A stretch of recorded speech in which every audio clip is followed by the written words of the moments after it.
Bonjour Victor. Bonjour Charles, ça fait plaisir de te voir et bonjour à tous. Ça fait plaisir de te revoir parce que pour ceux qui auraient eu l'occasion de voir la vidéo qu'on a fait en commun sur ta chaîne, vidéo qui portait sur la rivalité entre philosophie et rhétorique, est-ce que tu pourrais, Victor, te présenter pour ceux qui ne te connaîtraient pas et nous dire pourquoi nous sommes ici aujourd'hui? Ouais, donc je suis quelqu'un qui a eu une première carrière comme chercheur. Donc j'ai fait une thèse en rhétorique et le sujet qui m'intéressait, c'était de redécouvrir les exercices qu'utilisaient les citoyens dans la Grèce et la Rome antique pour se former à la prise de parole en public. Et donc il y a certains de ces exercices qui sont un peu évidents. Donc par exemple, on sait que pratiquer une controverse, c'est quelque chose qui nous permet d'apprendre à produire des arguments et d'apprendre à anticiper des objections. Mais il y avait des exercices dont la finalité était plus obscure. Par exemple, la prosopopée. La prosopopée, c'est un discours du type que dirait la ville d'Athènes si elle était assiégée. Donc c'est un discours où on doit apprendre à produire une parole depuis un autre point de vue que le nôtre. Et donc moi, ce qui m'intéressait, c'était de me demander, mais pourquoi est-ce qu'on a créé ça ? Quelle est la finalité de ces exercices? En quoi ça fait de nous de meilleurs citoyens avec cette dimension éthique ou des citoyens plus efficaces avec cette dimension pragmatique? Et donc j'ai travaillé à faire ça. J'ai travaillé à dépoussiérer les exercices de rhétorique antique et sur cette base, j'ai répondu à des appels d'offres pour pouvoir donner des formations dans les écoles niveau collège et lycée. Et je suis allé partager ces outils sur le terrain avec cette idée que finalement beaucoup de ces exercices permettaient de travailler sur l'empathie. Parce qu'on peut créer des situations du type, je sais pas moi, que dirait une petite fille quand elle rentre chez elle après avoir été harcelée. Donc on peut jouer sur ces choses, ou alors que dirait le professeur quand il doit sanctionner un élève alors que la décision est difficile à prendre. Donc il y avait tout un tas de choses comme ça qu'on pouvait expérimenter, non seulement pour faire des élèves des citoyens plus aptes à porter les causes qui leur tiennent à cœur, mais aussi des citoyens plus sensibles aux liens qui les lient aux autres élèves de la classe, mais aussi aux professeurs. Et donc maintenant je vis de ce que je suis capable de créer, à savoir des livres, des formations et des vidéos sur YouTube. Donc j'ai essayé de créer un système qui permettait d'avoir une vie proche de cette vie qui me fait toujours rêver, qui est celle de quelqu'un qui consacre sa vie à la création d'idées, sauf que je me finance pas par de l'argent public, je me finance par l'argent que je suis capable de gagner. Très bien. Alors, à cette occasion, donc je rappelle que tu as une chaîne YouTube, Victor Ferry, Ouais. Dans laquelle tu proposes des vidéos d'analyse, on pourrait dire d'études de cas en quelque sorte, de rhétorique. Hein. C'est très ludique, je dirais, dans la forme, tout en étant exigeant sur le fond. Tu as une chaîne secondaire, je tiens à en parler, parce que ta chaîne secondaire s'appelle l'Atelier de rhétorique et tu proposes des exercices pratiques à tes spectateurs et à tes abonnés. Et tu as également publié un livre dont on parlera tout à l'heure, mais je le montre dès à présent. Donc, 12 leçons de rhétorique pour prendre le pouvoir. Et je te poserai la question de pourquoi prendre le pouvoir. Mais ça, ce sera pour tout à l'heure. Alors Victor, tu as commencé déjà à nous parler un petit peu de ce que tu faisais. Est-ce que tu pourrais nous dire ce qu'est la rhétorique, premièrement, et à quoi ça sert? Ouais. Donc en fait, les deux définitions de la rhétorique qui sont peut-être les plus connues, il y a celle qu'on trouve chez Aristote. Et donc Aristote, il a une vision de la rhétorique comme un outil qui permet de persuader. Donc il dit précisément, la science c'est l'art d'observer ce qui dans chaque situation est propre à persuader. Donc il a vraiment eu l'approche d'un artisan qui travaille sur ce domaine et qui se demande comment est-ce qu'on peut le faire plus efficacement. Il n'y a pas tellement de dimension éthique dans son approche de la rhétorique. Il y a également chez Cicéron. Cicéron, il a une définition qui est peut-être encore plus large, qui est la rhétorique finalement, c'est un art de bien parler. Et c'est très bien en fait, c'est très vrai, mais moi ce que je trouvais important, c'était d'ajouter une finalité à cet art de la rhétorique. Et donc moi aujourd'hui, je définirais la rhétorique comme un outil qui permet de changer nos convictions qu'il y a un problème en des mouvements qui permettent de les régler. Il y a cette dimension politique évidemment chez Aristote, mais dans sa définition, elle ressort pas. Alors que pour moi, c'est très important qu'il y ait cette idée que on ne prend pas la parole pour faire le malin, on ne prend pas la parole pour que ce soit joli, on prend la parole pour que ça puisse motiver notre public à l'action. J'ajoute à ma définition une dimension éthique qui est que je pense qu'il faut, dans nos discours, s'assurer que l'on en appelle à ce qu'il y a de meilleur chez nos interlocuteurs. Donc ça, c'est quelque chose c'est quelque chose auquel je tiens. Parce que c'est facile, en fait, de créer un mouvement autour de passions tristes. Donc un mouvement du type regardez, votre monde et votre vie sera tellement meilleure une fois qu'on aura supprimé tous ces méchants qui vous empêchent d'être heureux aujourd'hui. On peut très bien créer un mouvement autour de ça. Mais ce dans quoi ça puise, c'est des choses comme la haine et le ressentiment. Et je pense que les mouvements qui naissent de ça, ils peuvent avoir une efficacité très puissante à court terme, mais à la fin, c'est pas bien pour le bien commun. Et donc c'est pour ça que je considère qu'un bon orateur, c'est quelqu'un qui évidemment va commencer en parlant des problèmes, parce que c'est ça notre rôle en tant qu'orateur, c'est de prendre la parole parce qu'il y a des problèmes et qu'on veut les régler, mais à la fin du discours, l'émotion dans laquelle doit être le public, c'est quelque chose qui est plus proche de la fierté, de la détermination. Donc c'est comme ça que je définirais la rhétorique aujourd'hui. Un art de créer des mouvements à partir des problèmes qu'on juge graves, le tout en visant ce qu'il y a de meilleur chez nos interlocuteurs. Très bien. Alors, ça va, pour le coup, nous donner l'occasion de rebondir sur de nombreuses choses. Parmi tout ce que tu as dit, c'est très intéressant. Alors, la première chose sur laquelle j'aimerais bien qu'on revienne, c'est cette spécificité de la rhétorique qui est donc un instrument, qui est un outil qui n'a pas en soi de connotation morale. J'avais prévu d'ailleurs une question que je peux te poser dès à présent. La question c'était, est-ce que la rhétorique est morale, immorale ou amorale? Et si je dis ça, on peut l'illustrer assez facilement aujourd'hui. On va dire, ah mais la rhétorique c'est ce qu'utilisent par exemple ceux qui font du marketing ou ceux qui font de la publicité. Donc la rhétorique c'est un instrument de manipulation. Et moi je ne suis pas d'accord avec cette position parce que l'outil va dépendre de la finalité qu'on lui donne. Donc si on veut utiliser un outil pour manipuler, on peut le faire. Si on veut utiliser un outil pour édifier ou pour inspirer, on peut le faire également. Moi, j'ai plutôt tendance à dire, la publicité utilise les techniques efficaces. La rhétorique est-elle morale, immorale ou amorale? Qu'est-ce que tu en penses? Elle est amorale. La rhétorique, comme tout outil doit l'être, la rhétorique est amorale. Ce qu'il y a, c'est que tous les grands auteurs qui se sont penchés sur la question, à un moment donné, ils doivent se poser la question de l'impact de leur enseignement.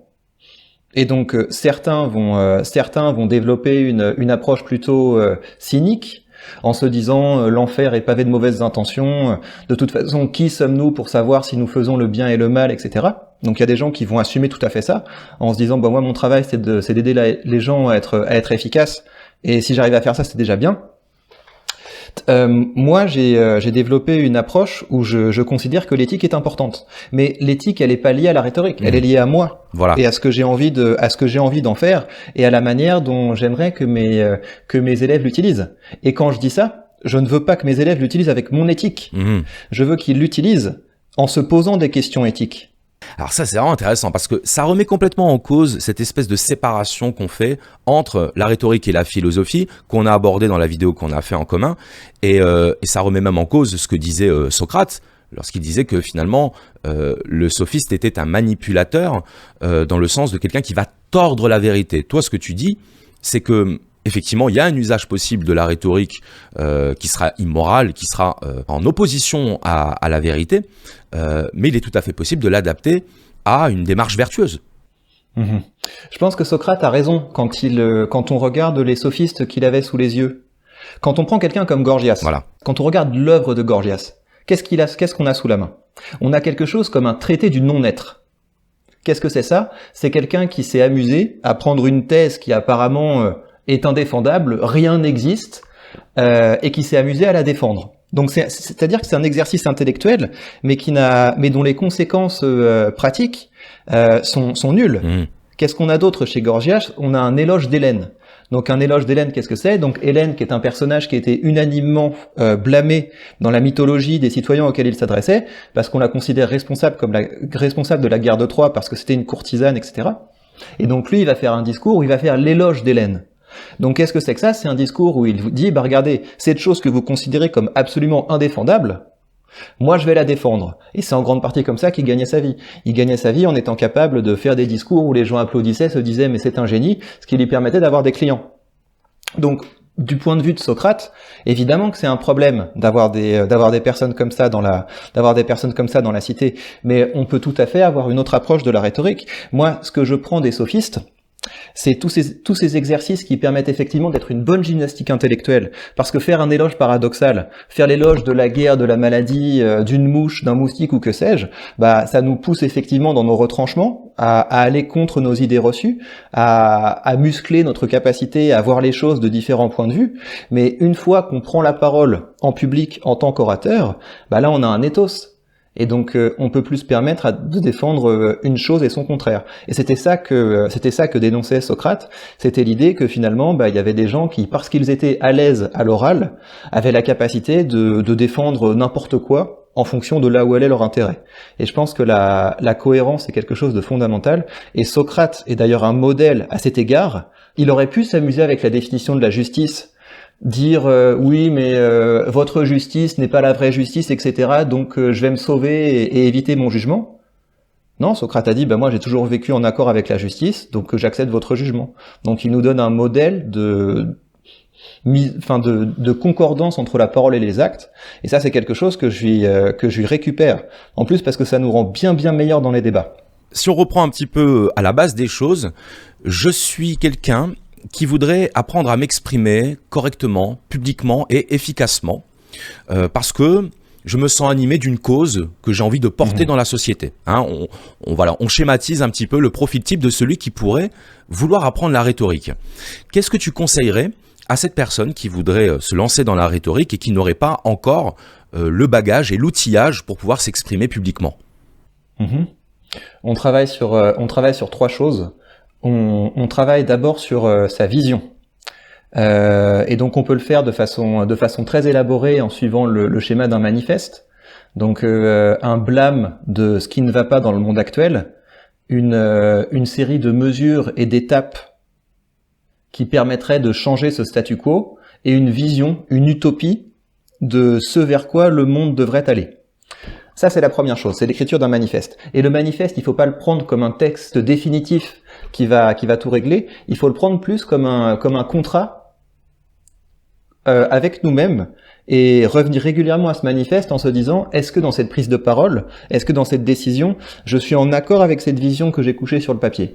Ça, c'est la première chose. Clarifier pourquoi est-ce qu'on veut prendre la parole, parce que ça permet d'éviter cette tendance à se dire ouais, j'ai envie d'être plus respecté. Il y a plein de gens qui viennent me voir avec ça. J'ai envie d'être meilleur dans les débats, j'ai envie d'être plus respecté, j'ai envie qu'on m'écoute. Et ça, c'est pas dans cette optique qu'il faut commencer. La question, c'est qu'est-ce que j'ai envie de porter. Et le manifeste permet de faire ça. Une fois qu'on a fait ça, on va travailler encore sur deux autres choses. On va travailler sur des exercices. Donc des exercices, par exemple, le dissoi logoi, donc un exercice où on va prendre une thèse, on va aller aussi loin dans la défense d'une position, et ensuite on va aller aussi loin dans la défense de la position opposée. Donc ce sont des exercices qui permettent de développer le muscle de l'argumentation. On peut faire aussi des exercices qui permettent de travailler sur le style. Donc par exemple, on va prendre un classique, on va le lire jusqu'à ce qu'on soit captivé par l'histoire. Ensuite, on va fermer le livre et on va essayer d'écrire la fin du passage. Comme ça, après, on peut comparer nos choix stylistiques avec les choix de l'auteur. Ça permet de travailler sur le style. Et outre les exercices, on va travailler des plans de discours. Et donc des plans de discours, il y en a un que j'aime beaucoup, qui est un discours que j'appelle le discours d'intellectuel. Et donc, qu'est-ce que c'est? C'est un discours qui part du principe que le monde évolue plus vite que les mots qu'on a pour le décrire. Et donc ça veut dire que très souvent, il y a des phénomènes émergents autour de nous, dans notre domaine, et on n'est pas encore capable de les décrire. Et donc ce discours part de ce travail qui consiste à scruter, je sais pas, votre travail, la société qui est autour de vous, à la recherche de phénomènes émergents. Et une fois que vous en avez identifié un, vous créez un concept qui permet de rendre compte de ce phénomène, et ensuite vous portez un jugement sur ce concept. Est-ce que c'est quelque chose qui va dans le sens de ce que je considère comme ce qui est bon, ou est-ce que ça va dans le sens de ce que je considère comme mauvais? Un bon exemple de ça, c'est infobésité. Voilà. Celui qui a créé le concept infobésité a rendu un grand service à tout le monde parce qu'on a une évolution technologique, l'information en continu, qui fait que les informations, au lieu de nous nourrir intellectuellement, nous bourrent le crâne. Et une fois qu'on a ce concept, eh bien, ça permet de prendre du recul par rapport à ce phénomène et de se demander, d'accord, qu'est-ce qu'on en fait? J'aimerais quand même juste revenir très rapidement sur quelque chose que tu as dit qui m'a tout de suite fait penser à un philosophe. Alors, évidemment, des formations professionnelles, on va un peu parler de philosophie. Ce que tu dis sur le langage me fait penser à Hegel, à 2 titres d'ailleurs. Première chose, c'est que tu as dit « le monde évolue plus vite que les mots qu'on utilise pour le décrire ». Et ça me fait penser à une phrase de Hegel qui dit que c'est toujours au crépuscule que la chouette de Minerve prend son envol. Il voulait dire par là que la philosophie arrive toujours après la réalité, arrive toujours après ce qui a lieu. Et il y a une deuxième raison pour laquelle ça me fait penser à Hegel, c'est que Hegel disait que le vrai, c'est le tout. Et j'ai l'impression, et là tu vas me dire si c'est une interprétation abusive de ma part, que ce que tu prônes, c'est le fait que tout le monde prenne la parole, que tout le monde s'exprime et que le vrai en auto-émergera. C'est-à-dire qu'une fois que tout le monde se sera exprimé, les choses vont se décanter naturellement et que c'est comme ça que finalement la civilisation avance d'une certaine manière. C'est la position d'Habermas, ça. En fait, à Habermas, une grande partie de son œuvre, ça a été de civiliser le débat public. Et donc, il a envisagé un modèle de conversation où on essayait d'exclure tout ce qui est intimidation personnelle, d'exclure tout ce qui est appel à l'autorité, etc. Mais il l'a fait en philosophe. Il y a un courant de l'argumentation qui s'appelle la pragmadialectique, qui a été lancé par 2 chercheurs hollandais qui s'appellent Frans van Emeren et Rob Grotendorst. Donc ils ont créé un courant qui s'appelle la pragmadialectique, et donc qui est une évolution de la dialectique antique qui essaie de nous donner des outils concrets qui permettent d'avoir des échanges où, en écartant progressivement tout ce qui nuit à la discussion critique, on arrive à faire émerger quelque chose comme une vérité. C'est pas tellement ma position. J'aurais tendance à aborder la vérité plus comme un idéal individuel.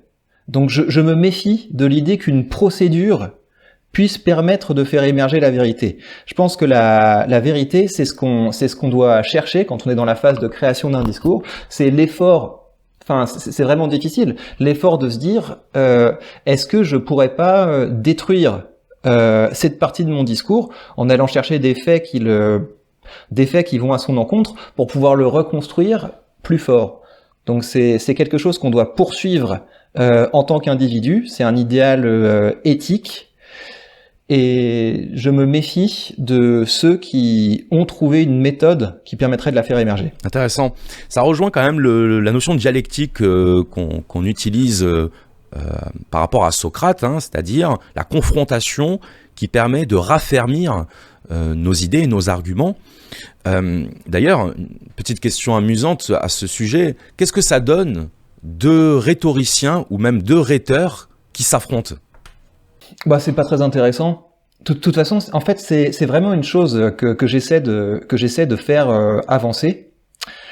Il faut arrêter de croire que la guerre des idées se remporte avec des petites phrases et des petites saillies. C'est pas ça la guerre des idées. On prend un exemple que je trouve assez intéressant. Les gens qui débattent, par exemple, avec, je sais pas moi, les gens qui débattent avec Besancenot, les gens qui débattent avec des communistes, ne peuvent pratiquement rien faire par rapport à leur adversaire. Alors que quelqu'un comme Raymond Aron, qui a pris le temps de s'installer dans un livre qui s'appelle L'opium des intellectuels, de démonter un à un tous les postulats sur lesquels repose la vision marxiste du monde, et ben là on a quelque chose qui est beaucoup plus résistant à l'épreuve du temps. Donc je sais qu'on a tendance à associer ma discipline au fait de faire des petites phrases qui font mouche dans les débats, mais ça ne sert à rien. Si vous voulez avancer si vous voulez gagner la guerre des idées, la tactique est moins importante que la stratégie.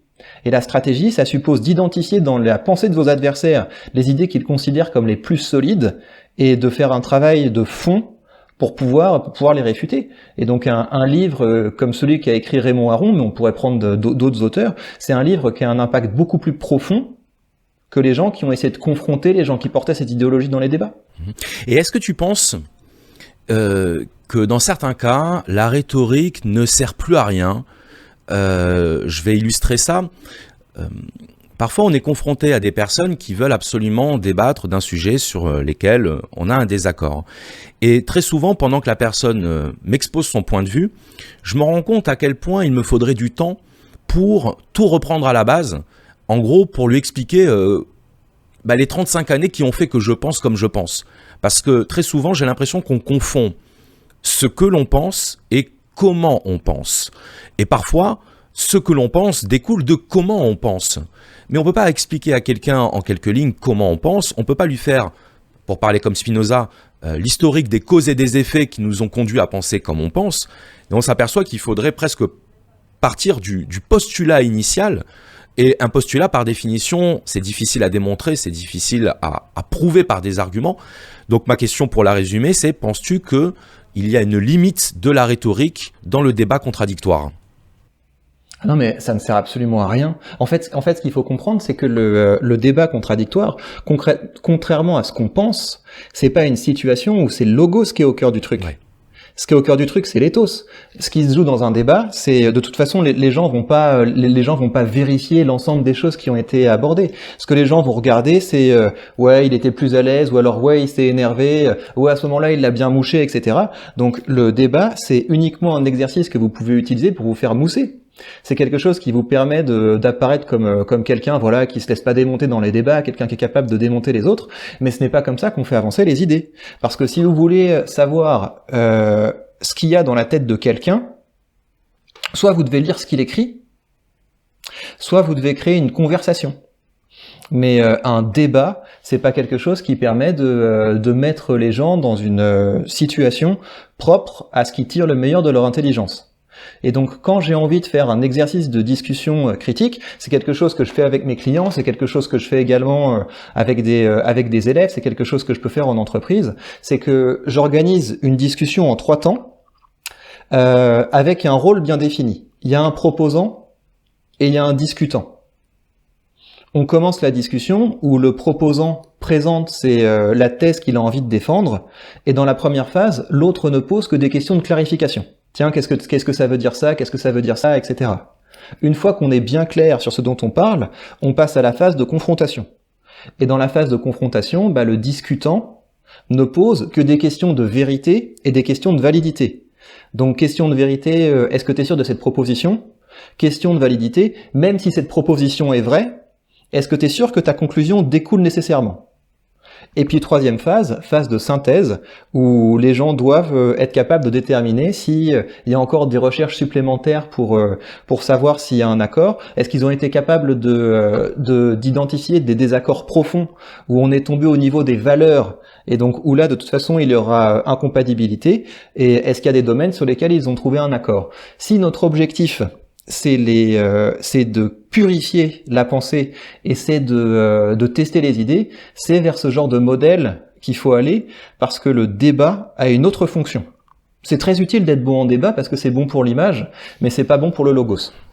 Bon, là je peux que te rejoindre, puisque c'est exactement la vision que j'ai sur le fameux débat contradictoire, d'autant que les biais qu'on peut avoir, les biais affectifs ou psychologiques, ce que j'appellerais le biais de sympathie ou le biais d'antipathie, fait qu'on va pas du tout avoir la même sensibilité aux arguments selon qu'ils vont être proférés par l'un ou par l'autre.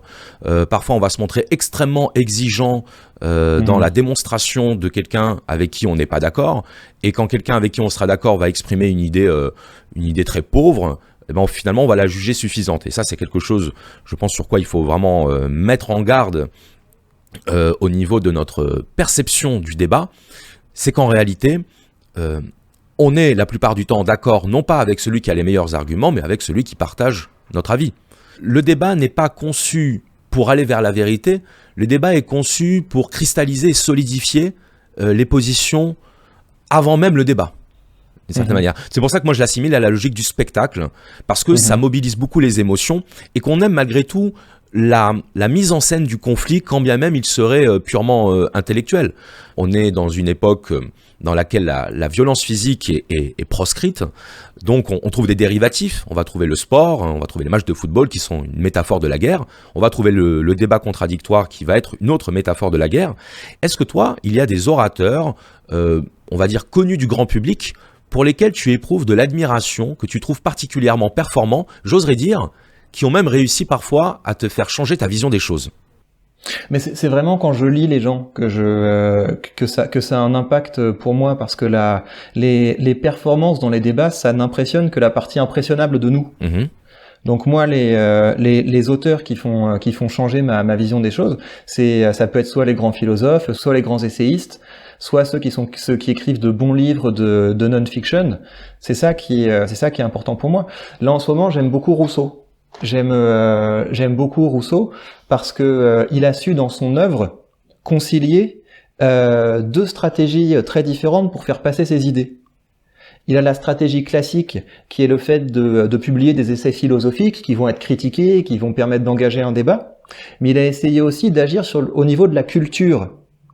Parce que quand il a écrit la nouvelle Héloïse, donc qui est un roman qui a permis pour la première fois à des personnes des classes nobles de voir ce que c'était que la subjectivité d'une jeune femme forcée dans un mariage arrangé, et ben il a fait beaucoup plus d'impact. Cette œuvre a eu beaucoup plus d'impact sur sur le progrès des droits des femmes que beaucoup de discours philosophiques. Et donc j'ai beaucoup aimé ça m'inspire beaucoup. Ça m'inspire beaucoup, mais plus au niveau des techniques qu'on utilise. C'est-à-dire que si on veut que notre œuvre soit vraiment efficace et vraiment complète, on doit essayer de viser l'opinion, mais on doit aussi chercher à transformer la culture. Et là-dessus, les formes littéraires et artistiques sont efficaces. Donc récemment, c'est Rousseau qui m'a inspiré. Qu'est-ce qui te plaît dans la rhétorique, et j'oserais dire, qu'est-ce qui t'inspire dans la rhétorique, toi, à titre personnel? Ce qui me plaît, c'est que c'est déjà l'impact que ça a. Quand on est capable de faire régulièrement des discours, il y a un cercle vertueux qui s'enclenche. Donc moi, tout est parti du fait que j'ai commencé à faire des vidéos sur YouTube. Et donc j'ai essayé de faire des vidéos sur YouTube à chaque fois en réfléchissant au style, au vocabulaire, à chaque phrase, à la manière dont mon discours était structuré. Et donc en faisant ça, j'ai développé une compétence qui a fait boule de neige et qui me permet aujourd'hui de pouvoir diffuser mes idées auprès d'un auditoire beaucoup plus large. C'est ça qui me plaît. C'est cette idée qu'on a une discipline qui est à la croisée de savoirs qui sont magnifiques, parce qu'il faut connaître un petit peu l'anthropologie, il faut connaître un petit peu la psychologie, il faut se nourrir de littérature, il faut se nourrir de philosophie, parce que les philosophes, ce sont quand même des hommes qui ont poussé très loin le travail sur les idées, et se nourrir de tout ça, et en plus, on ajoute cette dimension artisanale qui consiste à, une fois qu'on a trouvé des idées qui sont belles et bien formulées, agencer tout ça dans un discours qui va pouvoir avoir un impact sur le public. Donc c'est vraiment ça que j'aime, c'est que c'est un savoir qui est à la fois intellectuel, mais c'est aussi un savoir qui a une finalité politique. Alors, merci pour la transition, Victor. On voit que tu es un professionnel, puisqu'on va maintenant pouvoir parler de ton livre que je remontre. Donc, 12 leçons de rhétorique pour prendre le pouvoir. Je ne te cache pas que quand j'ai vu le titre dans son entièreté, je me suis dit, tiens, c'est très explicite comme titre. Est-ce que tu peux nous expliquer pourquoi le choix de ce titre, 12 leçons de rhétorique pour prendre le pouvoir? Alors, parce que il y avait beaucoup de gens qui venaient me voir en me disant j'aimerais prendre la parole, mais j'ai peur de ce que ça va déclencher, ou alors on manque de respect au travail. Ou alors voilà, j'ai pas fait d'études, donc j'ai peur de rien avoir à dire ou de pas savoir bien le dire. Le pouvoir dont je parle, c'est le pouvoir que doivent prendre ces gens-là. Mon livre, c'est une incitation à ce que ces gens puissent reprendre leur part du pouvoir, et ça passe par le fait d'être capable de bien articuler sa pensée et de commencer à créer du soutien autour de cette pensée. Et c'est pour ça que j'ai commencé mon livre en montrant le côté sombre du pouvoir que j'incarne par Staline. Parce que, imaginons qu'on veuille dire que Staline a du pouvoir. Quand on regarde la vie de cet homme, c'est pas tellement du pouvoir qu'il a. On parle d'un homme qui, à la fin de sa journée de travail, il y avait 3 limousines qui partaient parce que il avait peur d'un attentat. C'était quelqu'un qui avait un goûteur qui ne pouvait, quelqu'un devait goûter sa nourriture parce qu'il avait peur d'être empoisonné. C'est quelqu'un qui a passé son temps à craindre une conspiration contre lui et à créer des conspirations pour supprimer ses adversaires. Donc c'est quelqu'un qui avait plein de leviers entre les mains, mais des leviers de force. Et la preuve qu'il y a une différence entre cette force et le pouvoir, c'est que une fois que l'appareil qu'il a construit de coercition s'est effondré, eh bien, la société russe s'est joyeusement lancée dans la société de consommation. Et donc, aujourd'hui, la société russe, c'est une société qui est aussi capitaliste que les nôtres, avec l'égalité en moins. Donc, la manière dont il a utilisé le pouvoir a nui à ses idées. Et donc moi, ce que je propose de faire dans ce livre, c'est d'acquérir des leviers du pouvoir, mais qui vont être positifs pour nos idées. Pourquoi ? Parce que, encore une fois, nos discours vont puiser dans ce qu'il y a de meilleur chez ceux qui nous écoutent. À la fin, l'objectif, c'est qu'on soit porté par les gens plutôt que d'essayer de les réprimer. Et par rapport à toujours la notion de pouvoir, forcément, quand on entend le mot pouvoir, on l'associe au pouvoir politique, et qui dit pouvoir politique dit aussi parti politique. Pourquoi je parle de ça ? Parce que quand on est militant politique, généralement, on essaye de développer une certaine rhétorique, c'est-à-dire on essaye de développer un discours, une argumentation pour convaincre ou pour persuader, si tu veux qu'on établisse la distinction, on le fera, pour convaincre ou persuader soit l'adversaire, même si l'adversaire, généralement, on préfère le combattre que le convaincre, ou celui qui ne s'est pas encore décidé. Est-ce que tu penses que cette méthode qu'on utilise chez les militants politiques, est-ce que c'est efficace ? La méthode qui consiste à être très offensif dans l'argumentation, très combatif, et à ne pas être dans la démarche de rechercher une vérité, mais au contraire de diffuser ce que l'on estime être la vérité. C'est efficace à court terme. C'est ça le problème. C'est ça le problème qu'ils ont souvent. C'est que ce qui compte, c'est la prochaine échéance électorale. Et effectivement, ça suppose de faire beaucoup de bruit. Ça suppose que nos idées soient diffusées. Ça suppose de faire le buzz. Et donc pour la politique telle qu'elle est conçue, oui, c'est une bonne idée d'essayer de faire le plus de bruit possible, d'être offensif, d'attaquer le camp adverse. Oui, c'est quelque chose qui peut très bien fonctionner, non seulement parce que ça renforce le sentiment d'être les gentils face aux méchants, et puis par ailleurs parce que quand les gens sont exposés aux failles qu'il y a dans le camp adverse, ils peuvent être tentés de changer d'avis. Oui. Mais ça ne doit pas remplacer un travail de fond. Un travail de fond qui est vraiment de réfléchir à ce que serait un monde meilleur. Travail qui est fait par certains partis. Les universités d'été, ils parlent pas seulement de tactique dans les universités d'été. Il y a un travail de fond pour essayer de savoir s'ils sont en accord avec la vision qu'ils veulent porter. J'aurais pas tellement de conseils à leur donner, mais il y a de plus en plus d'universités d'été qui me demandent d'intervenir, et je pense qu'un jour je viendrai parce que ça m'intéresse de voir comment ça se passe. Et la question justement qui portait sur les partis politiques que je viens de te poser, elle m'est inspirée par un épisode que j'ai réalisé sur Simone Veil avec un W, la philosophe, qui est extrêmement radicale sur le militantisme politique, dont elle dit qu'il a pour vocation de tuer dans l'âme des hommes le sens de la vérité et de la justice. Et c'est vrai que c'est très difficile lorsque on porte des idées politiques, de reconnaître que notre argument n'est peut-être pas si pertinent, ou de se laisser convaincre par l'argument d'autrui. Est-ce que tu penses qu'il vaut mieux faire état de ces doutes ? Ou est-ce que tu penses qu'il vaut mieux les garder pour soi, attendre de rentrer à la maison pour les coucher sur le papier, pour ensuite pouvoir les analyser avec recul ? Ça dépend de la situation. Quand on est face à un adversaire, sachant qu'on va être jugé sur notre image, oui, là il faut pas montrer d'aveu de faiblesse. Et là, c'est une bonne idée effectivement d'être lucide sur nos failles et après de les travailler au calme pour revenir plus fort. Mais la méthode la plus agréable, c'est plus d'avoir une discussion entre gens qui sont en désaccord, mais qui sont bien intentionnés. Et là, effectivement, on peut prendre le temps de creuser les désaccords, de les approfondir. Et dès que ça devient public, c'est beaucoup plus compliqué.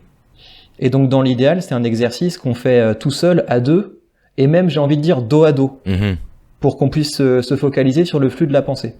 Victor, de quoi essayes-tu de nous convaincre à travers ta chaîne ? De prendre la parole. C'est vraiment ça mon objectif. C'est que si je devais dire un peu ma dystopie, Ma dystopie, c'est un monde de commentateurs. Donc moi, quand je fais une vidéo, par exemple, je vais prendre un homme politique et je vais dire regardez, il aurait pu faire comme ça, il aurait pu faire comme ça, etc. Il y a beaucoup de gens parmi mon public qui sont sur leur canapé et qui se disent ah ouais, qu'est-ce qu'il est bête cet homme politique, regardez, on aurait pu faire mieux, etc. Regardez, il a fait un sophisme, regardez, il s'est trompé. Mais en attendant, celui qui regarde ma vidéo, il est encore sur son canapé. Alors que l'homme politique, lui, il est en train de se battre dans l'arène. Et donc, c'est de ça dont je ne veux pas. Et c'est pour ça que je conçois ma chaîne principale comme un tandem avec ma chaîne secondaire. Et j'essaie aussi souvent que possible d'amener des gens de ma chaîne principale vers ma chaîne secondaire, parce que j'ai envie que de plus en plus de gens se sentent autorisés à se positionner sur des grandes questions philosophiques, à écrire un essai, à produire un discours. J'ai envie de ça parce que je pense que plus il y aura de mes concitoyens qui passeront d'une espèce de contemplation cynique du monde à une attitude plus active, où ils vont se dire « Ok, j'ai identifié ce problème, qu'est-ce que je peux faire pour le régler ?» Eh ben, on va être entouré de beaucoup moins de cynisme et de beaucoup plus d'optimisme. C'est de ça que j'essaie de convaincre les gens, c'est prenez la parole. Très bien, et on reboucle sur ce que tu disais au début, sur l'utilité de la rhétorique. C'est de passer finalement, si je devais employer un vocabulaire nietzschéen, et tu me diras si tu l'approuves, de passer d'une position passive à une position affirmative. On est tous les deux sur YouTube, donc on sait ce que c'est que les commentaires sur YouTube. Et parfois, dans les commentaires, on sent un désir de contredire, mais de contredire de manière finalement pas très efficace, parce qu'un commentaire va être lu par très peu de personnes, il n'aura pas vraiment l'influence que nous on pourra avoir à travers une vidéo, et sans aucune hypocrisie, lorsque je vois un commentaire très critique, mais construit avec du fond, j'ai vraiment envie de dire à son auteur, mais fais une vidéo pour expliquer comment tu penses qu'il faudrait voir les choses, parce que là, ce serait dans une démarche active. L'énergie qui se dégage d'une vidéo dans laquelle on va proposer quelque chose n'est pas la même que celle dans un commentaire animé par le ressentiment. Et la preuve, c'est qu'il y a beaucoup de personnes qui passent de commentateurs à vidéastes et qui changent de ton lorsqu'ils deviennent vidéastes, parce que c'est pas pareil. Parce que là, tu t'adresses à des gens, et donc, si tu n'as rien d'autre à leur proposer que de la crispation, de la colère ou de l'agacement, bon, ben, c'est sûr que ça va pas être très apprécié par les spectateurs. Donc, est-ce que l'image que je viens de prendre, la différence entre le commentateur et le vidéaste, peut s'appliquer à ce que tu décris ? Oui, tout à fait, tout à fait. Je trouve que la vidéo c'est une vidéo qui m'a demandé beaucoup de temps, mais dont je suis vraiment très fier. C'est à la fin de l'année dernière, j'ai sollicité ma communauté, je leur ai donné un plan de discours et je leur ai dit vous filmez ce discours face caméra. Et donc après, j'ai pu faire une compilation des discours que j'ai trouvé les meilleurs. Mais en plus, sous la vidéo, les gens ont regardé les vidéos des uns des autres. Oui. Et il y en a sur cette base qui ont lancé leur chaîne YouTube. Et là-dessus, il y a des projets qui naissent. Parce que l'objectif, évidemment, c'est pas seulement de rester dans la bulle Internet. L'objectif, c'est que après, ça débouche sur des choses concrètes, de gens qui lancent des associations, de gens qui lancent des entreprises, de gens qui s'engagent. C'est ça qui est important. Et donc, c'est aussi pour ça que j'exploite assez peu le biais de négativité dans mes vidéos. Parce que quand je fais une vidéo sur une personnalité, 9 fois sur 10, et c'est peut-être même plus de 9 fois sur 10, je prends cette personnalité pour montrer ce qu'elle fait de bien, pour montrer ce qu'on pourrait récupérer et s'approprier. Donc je pense également que les chaînes de clash, ce sont des chaînes qui peuvent fonctionner, ça peut faire un peu d'audience, mais l'impact civique est nul. Alors qu'est-ce que tu dirais à celui ou celle qui voudrait ou qui songerait à créer sa chaîne YouTube, mais qui n'oserait pas le faire? Ah, j'ai mes premières vidéos. J'ai fait une vidéo là-dessus où j'ai montré une de mes premières vidéos, c'est une catastrophe. Soyez les bienvenus dans votre leçon de rhétorique. Aujourd'hui, ouvrez bien vos yeux, vos oreilles et votre cœur d'enfant. Nous allons apprendre à raconter des histoires. La deuxième fonction des histoires nous intéresse tout particulièrement en rhétorique. La première fois qu'on se met dans cet exercice, parce que c'est très bizarre d'être face à une caméra, on parle à quelqu'un, mais il y a personne, et il faut faire attention à où on met notre regard, il faut le faire avec le bon niveau d'énergie, c'est vraiment un travail d'acteur. Donc évidemment que la première fois qu'on fait des vidéos, c'est nul, mais la bonne nouvelle, c'est qu'il n'y a pas beaucoup de gens qui les regardent. Et à force de faire des vidéos, eh bien, on devient de meilleur là-dedans. C'est comme toute compétence, c'est quelque chose qui se développe. Et si vous avez la motivation de le faire, ça va venir. Ça va venir. Moi, j'ai commencé avec un micro complètement pourri. J'ai commencé en copiant vaguement les codes de ce que j'avais cru qui fonctionnait chez les autres alors que c'était déjà ringard. Donc non, les premières vidéos qu'on fait sur YouTube, c'est nul. Et puis celles qu'on fait ensuite, c'est un petit peu mieux, Et voilà, surtout ce qui est important, c'est de ne pas céder aux critiques qui essaient de vous intimider, de vous dire « ferme ta chaîne, tu dois pas t'exprimer sur ce sujet, etc. » Ces gens ne servent à rien et tout ce qu'ils montrent, c'est leur petitesse. Pour finir, Victor, une question un petit peu plus personnelle, hein, et je te laisserai vraiment prendre le temps de développer. Qu'est-ce qui te fait vibrer ?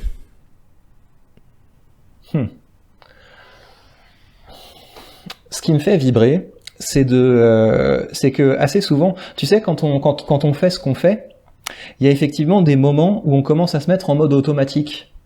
Donc c'est-à-dire qu'on sait qu'on doit sortir une vidéo et donc on se relance, mais on a des processus et donc on perd un petit peu la flamme. Et donc dans ces moments-là, je me replonge dans un été que j'ai passé entre ma classe de première et ma classe de terminale. J'étais en première littéraire et j'ai passé un été à écrire un essai politique. J'ai passé un été à écrire un essai politique où je voulais vraiment changer le monde, enfin avec tout un blâme de ce qui allait pas dans la société actuelle, etc. Et je prenais un plaisir fou à le faire. J'avais l'impression comme ça de tracer un nouveau sentier de pensée. Et mon rêve alors, c'était d'être comme les essayistes que je voyais et qui m'inspiraient, d'être comme le personnage des Illusions perdues de Balzac. Voilà, quelqu'un qui donne tout pour pouvoir créer des idées, pour pouvoir les diffuser. Et je rêvais de ça. Évidemment que je n'ai rien fait de ce document parce que après la vie m'a rattrapé, j'ai fait mes études, j'ai fait d'autres choses. Mais quand aujourd'hui, je me dis, voilà, est-ce que j'ai vraiment envie de faire cette vidéo? Est-ce que j'ai vraiment envie de travailler? Je me reconnecte à ce mec qui, dans sa chambre, écrivait un manifeste politique et qui n'avait pas de public pour diffuser ses idées. Et donc aujourd'hui, pour moi, toutes les fois où je peux prendre la parole face à vous, face à un public, j'essaie de me recrocher à ce privilège que c'est que d'avoir la possibilité de partager les choses qui nous tiennent à cœur. C'est ça qui me fait vibrer. Bon, eh bien ce sera un très beau mot de la fin. Merci à toi, Victor. Mais merci Charles.